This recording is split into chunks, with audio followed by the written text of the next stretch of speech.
China was very happy to welcome the visit by the new Prime Minister of Nepal to China.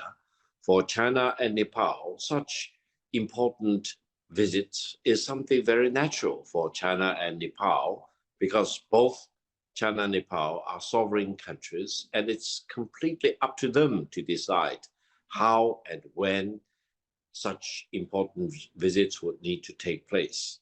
However, on the other hand, I understand that inside India, there has been a lot of agitation and even agony about such important visit by the new Prime Minister of Nepal to China.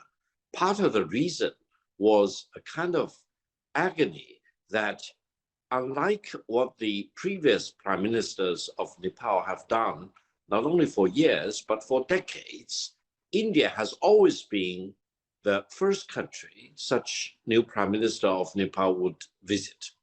Now, I actually do not give a lot of thought to such agony or agitation inside India for several reasons.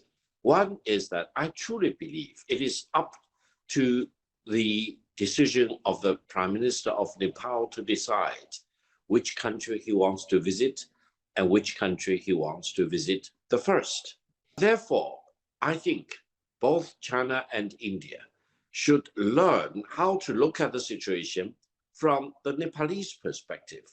They want to have more cooperation with China, which is absolutely natural because China is building up connectivity projects in many parts of the world with many countries, for example.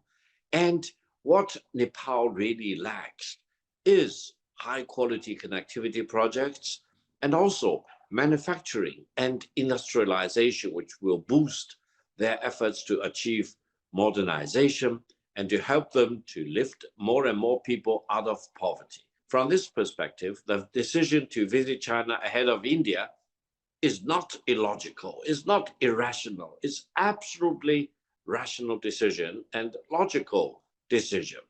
Therefore, for either China or India or Nepal, let's focus on what really matters the most.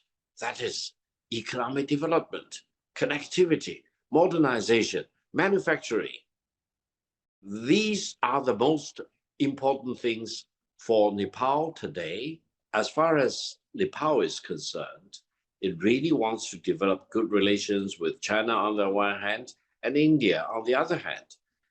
Nepal wants to see the real benefit of such cooperation, meaning whether the cooperation with China or with India can help accelerate the industrialization process for the Nepalese people, can help Nepal to increase its industrial productions of all kinds,